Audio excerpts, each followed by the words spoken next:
108 कर्मचारियों को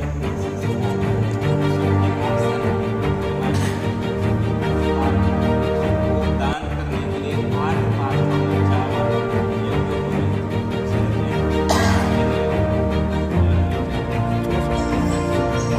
चाहिए जो पूर्वाभिमुख होकर के लोग बैठे और 108 बच्चे बैठ सके, ऐसे 5 लाइन 6 लाइन 10 लाइन का प्रबंध करिए। 108 बच्चे आए और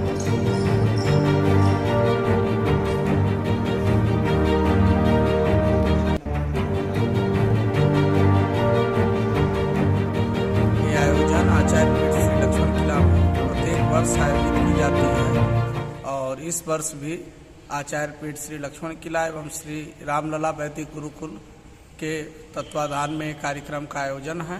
यहाँ पर बटुकों का उपनयन संस्कार किया जाएगा। हमारे गुरुदेव परम पूज्य स्वामी श्री मैथिली रमन स्वामी महाराज की प्रेरणा से कार्यक्रम हो रहा है और इसका आयोजन आचार्य पीठ श्री लक्ष्मण किला के मंदिर के प्रांगण में होगा।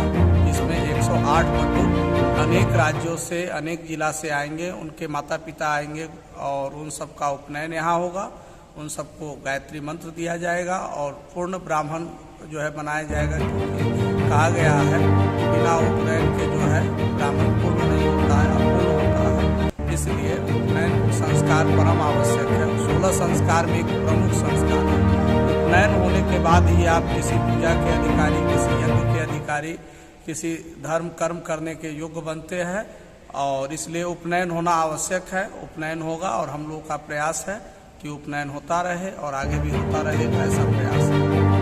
उपनयन इसलिए किया जा रहा है कि जो भी बटुक बालक है वो वेद पढ़ना चाहते हैं, शुक्ल यजुर्वेद पढ़ेंगे और भी वेद पढ़ेंगे, तो वो सब के लिए ये उपनयन होना परम आवश्यक है, क्योंकि वैदिक मंत्र जो है वो बिना उपनयन के संभव नहीं है। बच्चे जो नहीं कर पाते हैं वो और अन्य पुस्तकें पढ़ते हैं, लौकिक मंत्रों का अध्ययन करते हैं, परंतु बच्चे जिनको जानकारी है वो उपनयन करा करके ही वैदिक मंत्रों का अध्ययन या आयुर्वेद का पाठ करते हैं। सबका नेतृत्व जो है हमारे महाराज जी करेंगे और आचार्य जी के आचार्यत्व में पूजन होगा और सहयोगी आचार्य है यहाँ पे, उन सब के आचार्यत्व में जो है पूजन होगा। तो सब बच्चे, कोई बिहार से आ रहे, कोई मध्य प्रदेश से, कोई राजस्थान से, कोई गोंडा से, बहराइच से, अनेक जिला से आ रहे हैं। लगभग देश के हर एक प्रांतों से बच्चे आ रहे हैं। वो गुरुकुल में जा करके वहाँ पे प्रवेश परीक्षा देंगे रामलला वैदिक गुरुकुल में। वहाँ से वो लोग आगे जो गुरुकुल है वो सब में उनकी शिक्षा दीक्षा होगी। हरियाणा में है कि 108 गुरुकुल खुले और 108 गुरुकुल धीरे धीरे खुल रहा है और मेन केंद्र जो है श्री रामलला गुरुकुल है। वहाँ ही सारा जो है पूरे देश में जहाँ जहाँ बच्चे रहेंगे सबका वहाँ रजिस्ट्रेशन होगा, प्रवेश परीक्षा होगा और ज़रूरत के हिसाब से आचार्य और बच्चे जगह जगह पे रहेंगे। लगभग जो है 21 प्रमुख आचार्य रहेंगे और लगभग उनके सहयोगी मान लीजिए कि 30 से ज़्यादा सहयोगी बटुक रहेंगे। लगभग 51 आचार्य रहेंगे। देखिए, यज्ञोपवीत का जो उद्देश्य होता है, अपने शास्त्रों में ब्राह्मण, क्षत्रिय और वैश्य 3 वर्गों को यज्ञोपवीत पहनने का अधिकार है। ब्राह्मण बालक को 5 वर्ष से लेकर 8 वर्ष तक, क्षत्रिय बालक को 8 वर्ष से लेकर 12 वर्ष तक और वैश्य वर्ग के जो बालक हैं उनको 12 वर्ष से 16 वर्ष के अंदर यज्ञोपवीत धारण कर लेना चाहिए। यज्ञोपवीत धारण करने के बाद ही उनको यज्ञ आदि कर्मकांड आदि करने का उनको फल प्राप्त होता है और उनको इस चीज का सर्वप्रथम उनका प्रातः काल मुंडन संस्कार होगा। मुंडन संस्कार के बाद वो बालक सरयू स्नान करेंगे। सरयू स्नान करने के बाद वो पीत वस्त्र धारण करके अपने आसन पर विराजमान होंगे।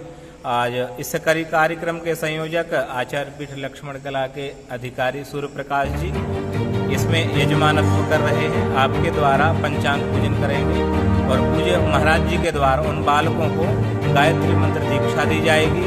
पूज्य महाराज जी के ही द्वारा उनको मंत्र उपदेश दिया जाएगा। उनको ब्रह्मचार्य जीवन में किस तरीके का उनको शिक्षा ग्रहण करना है, अपना आगे का मार्गदर्शन महाराज जी के द्वारा मिलेगा। अच्छा रहेगी इसमें वैसे तो शिक्षा की जो यज्ञोपवीत धारण करने की आयु वो मैंने आपको अभी बताई तीनों वर्गों के लिए। बाकी इसमें जो बालक आ रहे 8 से 12 साल तक के बच्चे, 16 साल तक के बच्चे रहेंगे, और भी जो अधिक उम्र वाले भी हो गए हैं, जो अभी उनके अंदर जागृति हुई है कि मुझे यज्ञोपवीत धारण करना है। ऐसे इसमें आयु वर्ग की कोई सीमा नहीं है, जो भी व्यक्ति आना चाहे वो आके यज्ञोपवीत करा सकता है। कि ब्रह्मचारी के लिए और विद्यार्थी के लिए सर्वप्रथम गायत्री मंत्र की दीक्षा दी जाती है।